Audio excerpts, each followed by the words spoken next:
Hey guys, welcome back. Ricky here. Alright, so today my quest or my challenge is how to get this knife, a $12 Yanagiba, to be to be as sharp as this knife here. And the challenge is to use a budget whetstone. So this Yanagiba was sharpened on the Chaucer 1000 and the Superstone Snow White 8000, and it's got a mirror polish. It is absolutely stunning and as sharp as can be. You can see here, I can just simply flick my wrist and it is cutting like crazy, and it's cutting against the grain of the paper.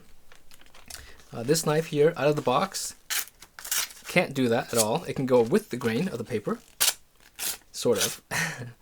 Yeah, so not very sharp as you can see. Yeah, not cutting anything. So the challenge is, how do I get it as sharp as the true bigger brother Yanagiba?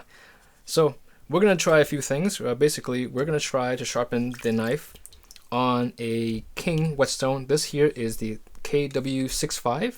It's a budget whetstone. Price on Amazon I think is $22 to $25, somewhere around there, I think, if I remember correctly. So this is not exactly a tutorial, but I'll walk you guys through the sharpening process for those who are new to Yanagibas. And basically here, I don't think this here, let's see here. Yeah, this is a budget knife. This is not a true Yanagiba. But for those who are looking to learn how to sharpen on a Yanagiba, picking up a $12 knife may not be a bad option for you. So we just gonna go right into it. Basically, for sharpening a Yanagiba, you have your flat side sharpening and then your right side. Okay, your uroushi, okay, and then your shinogi line. So this stone here, again, this has not been flattened. Okay, I didn't flatten it because those who are buying this stone probably will not want to invest $40 to $100 in a flattening stone. So what you're seeing here is a $20 budget whetstone and a $12 knife in action. That's it, out of the box. The stone has been soaking for about 7 minutes or so, and I noticed that bubbles stopped coming out around 5, and I gave it an extra couple minutes. And when that is the case, your stone is ready to go. All right.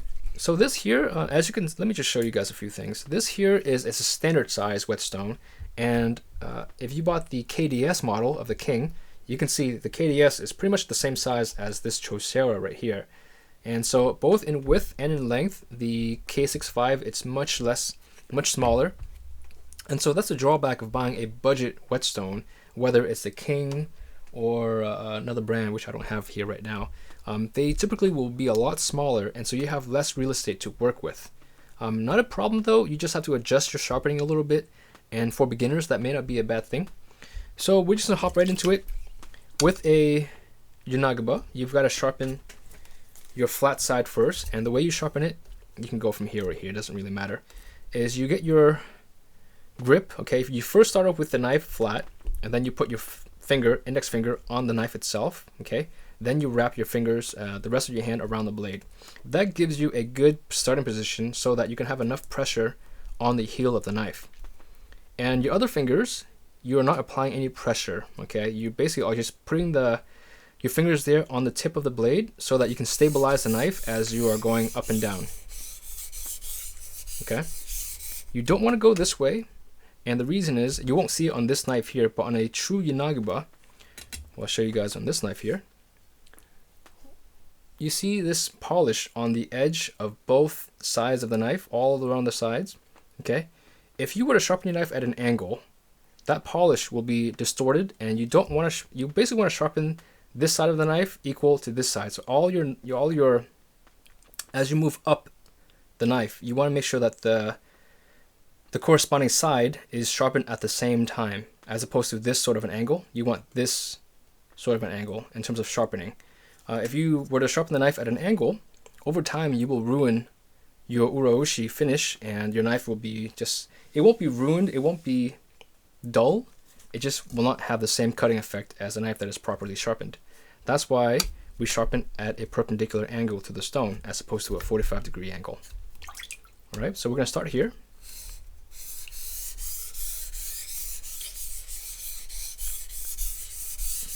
And the key is to not spend too much time in any one spot of the knife. You basically want to go 1 to 2 strokes per section, and you move on.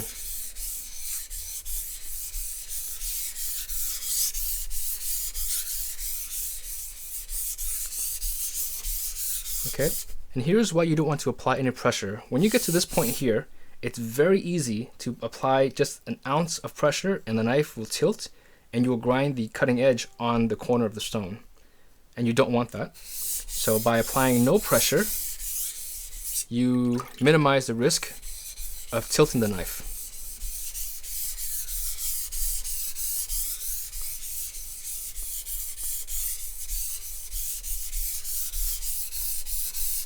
Okay, we'll go back and forth until we feel a burr on the right side.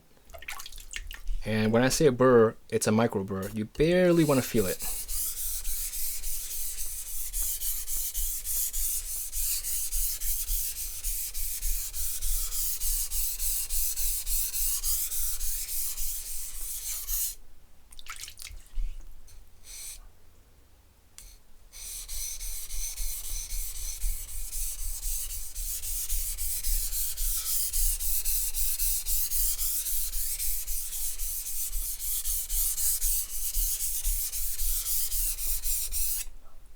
Okay, so once you've achieved that burr, we're going to turn the knife over. And now we're going to sharpen at an angle. Okay, we start at the top tip and we'll move towards the heel of the knife. And the key thing here is there's essentially two planes on the right side. You've got your shinogi line, and then you have the top of the shinogi line and the bottom of the shinogi line. We want to press bottom. Okay, so basically you want the knife's cutting edge leaning or pressing against the stone, and there's gonna be a minor gap on the top portion of the knife here. So you want to start here, and you want to move down the knife, and you always want to make sure that you have pressure where your thumb is. Without that thumb, you're not going to have enough pressure there. If you put your fingers here and you did this, you're still not going to have enough pressure evenly distributed amongst the top of the knife and where your thumb is to really get a good sharp edge there. So you always want to make sure you have your thumb there and then your fingers are up here. This way you still can get your heel of the knife sharpened while you're still applying enough pressure to keep the knife planed on a flat plane. Okay, go back over here.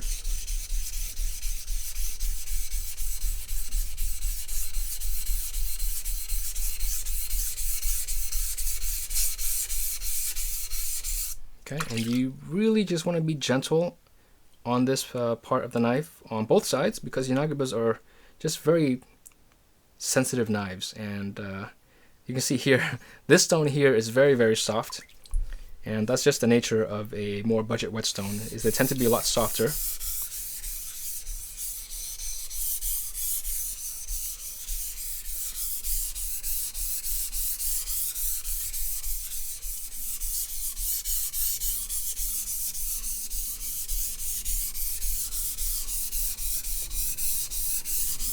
Okay.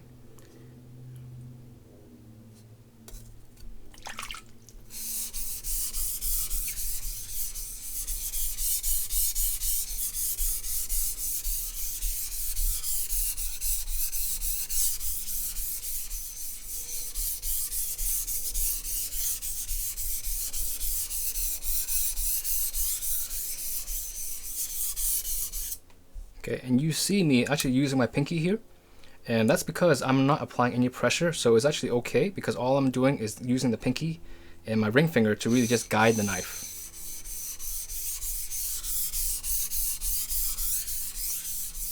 Okay. Alright, so now we go to the right side.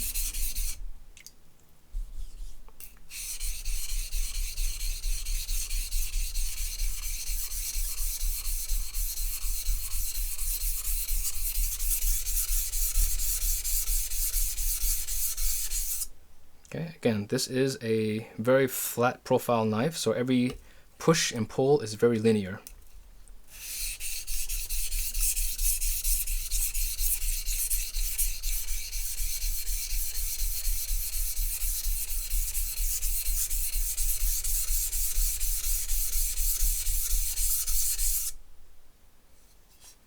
go back. So here, this is the question a lot of folks ask me, and obviously this is not a KDS review, Kingstone review, the K65, but you can see there's a lot of mud developing, a lot of slur, and that's why this stone here is really considered a budget stone. It still has a really good tactile feel, but it's very, very soft compared to the KDS or the King Deluxe 1000 model.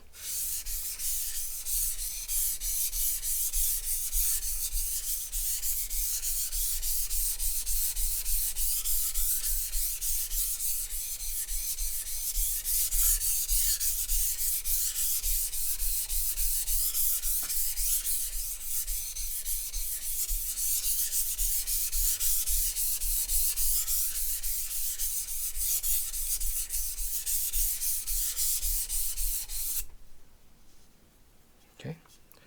All right, and in terms of pressure, I should at least explain this part. This is a very popular question, is when do you apply pressure?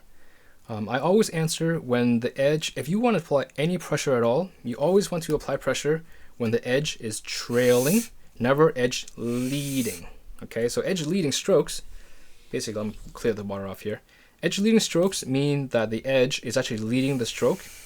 What happens here, and on a little bit of basic physics here, as you are pulling the knife's edge towards you, the tendency of the knife is to dig into the stone. Okay, so when the knife is already doing that and you apply pressure, you're creating more angle. You're actually forcing that knife to actually create an angle and a bevel that you do not want. And by pushing the knife, applying pressure as the knife is going an edge trailing stroke, you actually will flatten that stroke out. Same thing over here. When I am going right now, because the edge is actually pointing away from me, this is what you call an edge trailing stroke. Now this is edge leading, but when I turn the knife this way, this is edge leading, and this is now edge trailing.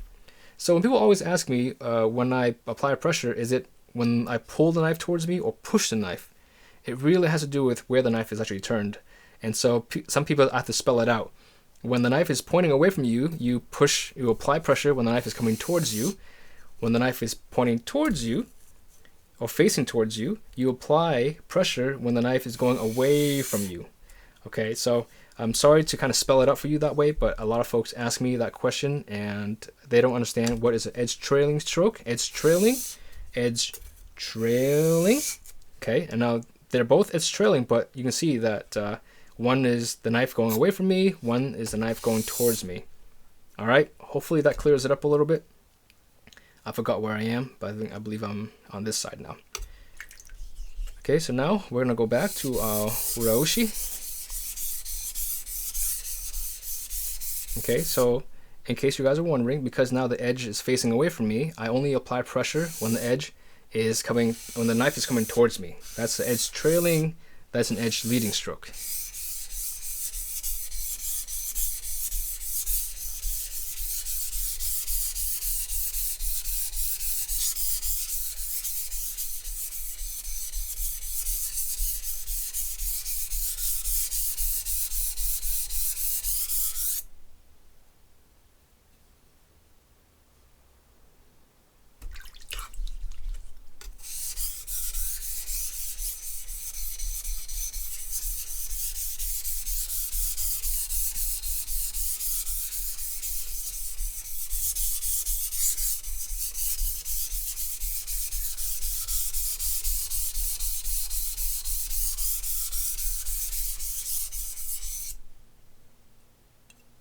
Okay.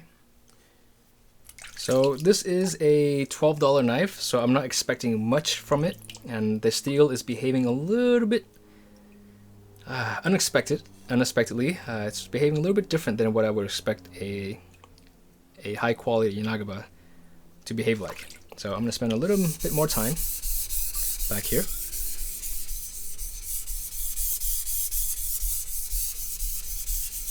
Hopefully this will pay off and I will get a really nice edge from this knife.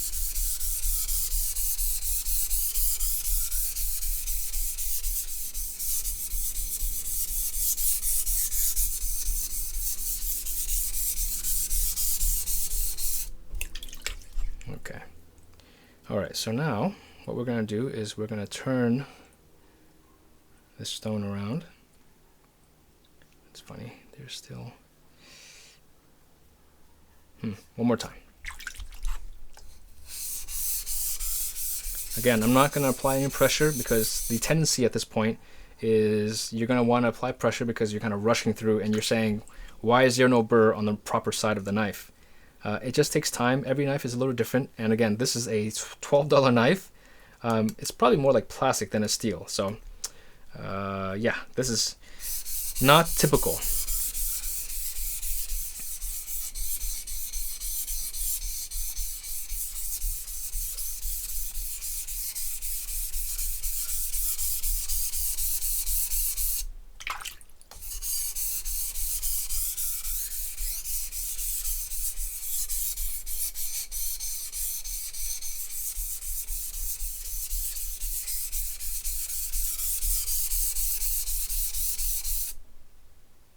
Alright, I think this is about as good as this knife will get. So I'm going to flip the stone over. We will now go to the polishing side. Before I do that, I'm going to do a couple more runs, just back and forth really quickly, really short passes.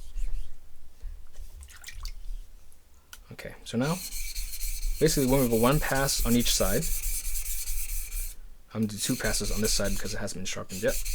Here we are. Yeah.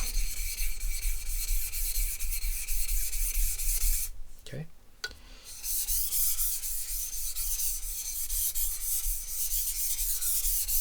Okay, so now what we're doing now is we are making sure that the burr is completely removed on both sides.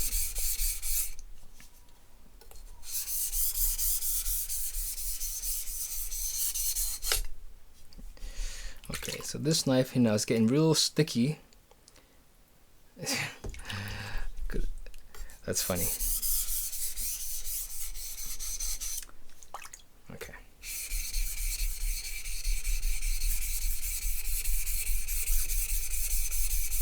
It's not the stone's fault, it's just this steel here is starting to get real sticky. And I guess that's what happens when you buy a $12 knife.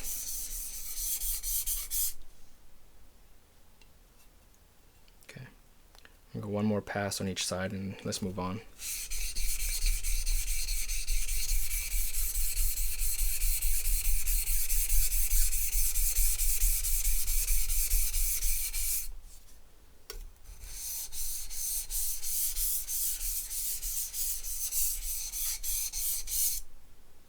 Okay.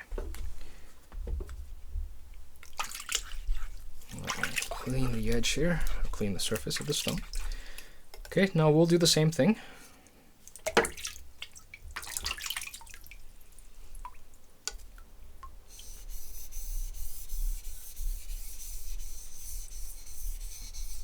Now the key thing here with the polishing side, a lot of polishing stones tend to feel really sticky, especially lower quality stones. And because this knife here is actually releasing a lot of material, you really want to take your time and you don't want to rush. Okay, so what I'll do is I'll go back and forth a couple times to make sure we remove a lot of the heavy particles first. Then I'll spend a little bit more time on the proper side. Okay.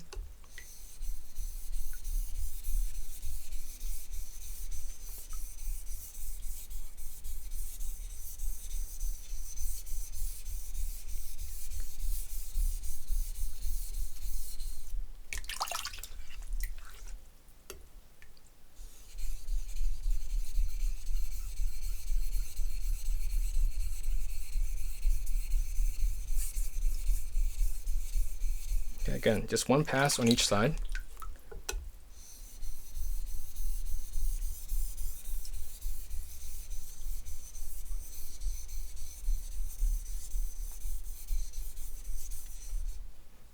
Yeah, the stone is starting to get a little bit sticky as well.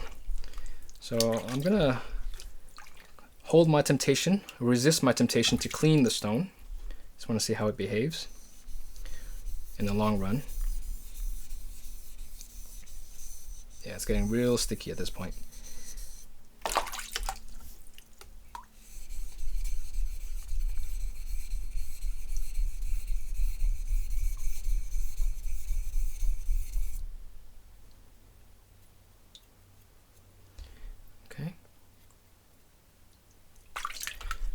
So I'm going to show you guys how to clean a stone before I continue the sharpening process. Alright, so there are a number of ways. You can use a Nagara. So this is a 1000 Nagara. If you have a 3000 or 6000 Nagara, it will work a little bit better than the 1000, because the 1000, well, just is not as fine. It won't get into the crevices that you would need. Another option that I have laying around here is a rust eraser. This is a medium rust eraser, which I have found to be the best thing to clean any whetstone with. Okay, so this is not doing as good of a job as on the coarser stones. On the 1000 and below stones, this is the best thing. But this is a 6000 grit stone, so it still does it pretty well. You can see here, it's probably not as good as a Nagara because the Nagara is softer. Yeah, the Nagara does give you a better finish there. But still, this does work pretty well. And the great thing about this rust eraser is it really doesn't wear down much. There we go. Okay, so now I'm going to go back to the sharpening. And again, I'm going to go one pass on each side. And we should be done here within another couple of passes.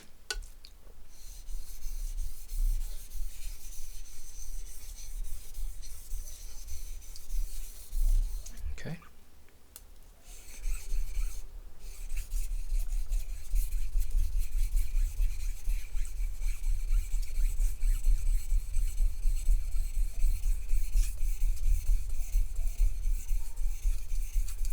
Okay. Now I'm not going to worry about a micro bevel for this knife because the steel is fairly soft and I don't know how it will behave if I try to set a micro bevel on this knife. So I'm just going to leave it. I'm going to go one more pass, and then we will do a cut test and see how we do. Okay, again, I'm still on the shinogi line. There is no lifting of the spine at all. This knife is completely flat on the shinogi. Okay. Alright, so let's see. Let's see how we do.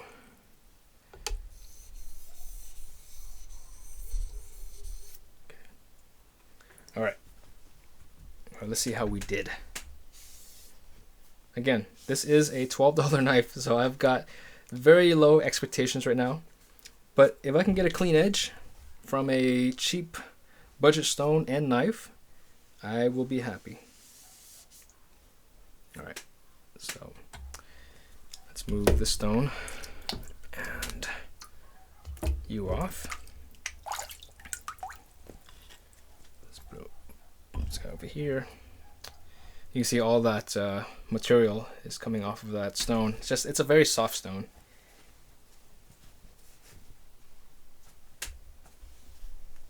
Alright.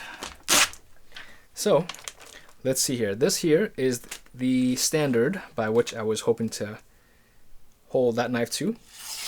Razor sharp, okay? Like quite literally, razor sharp.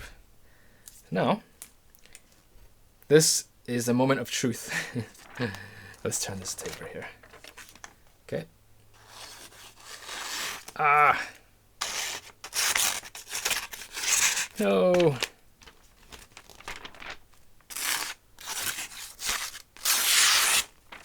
No.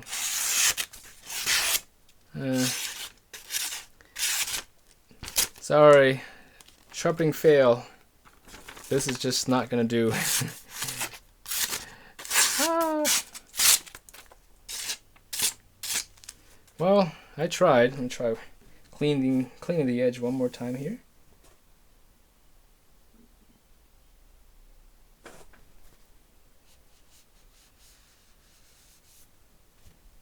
All right.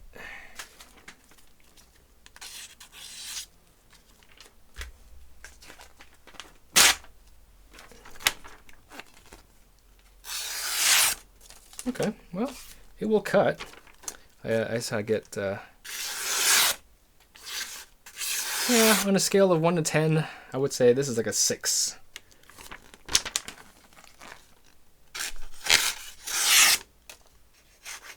Yeah, this is just a really soft, I mean, this wouldn't even be rated on the Rockwell scale. It still can cut. Again, cutting paper is really just to show you how the finish of the edge is. And you can see here that it's really just not that smooth. Yeah, mainly because this is just not a real, it's not a real knife. It's a toy knife. I would say if you want to invest in a $12 Yanagiba, do so only so that you can practice sharpening a Yanagiba. I wouldn't trust it to cut anything beyond that. It's probably fun to kind of practice on your own and try different techniques. I mean, it's probably maybe a little sharper than it was out of the box. But that's really it. And that's about as sharp as I can get this knife. And again, I'm using a really budget 6000 or 1000, 6000 grit stone. Maybe it'll get a little bit sharper on a higher quality stone, but again, you would not want to spend more than 30 bucks on a stone if you bought a $12 knife. So that is it. That is my King and $12 Yanagiba test challenge. I couldn't get it to be as sharp as a true Yanagiba, but it was fun in the process.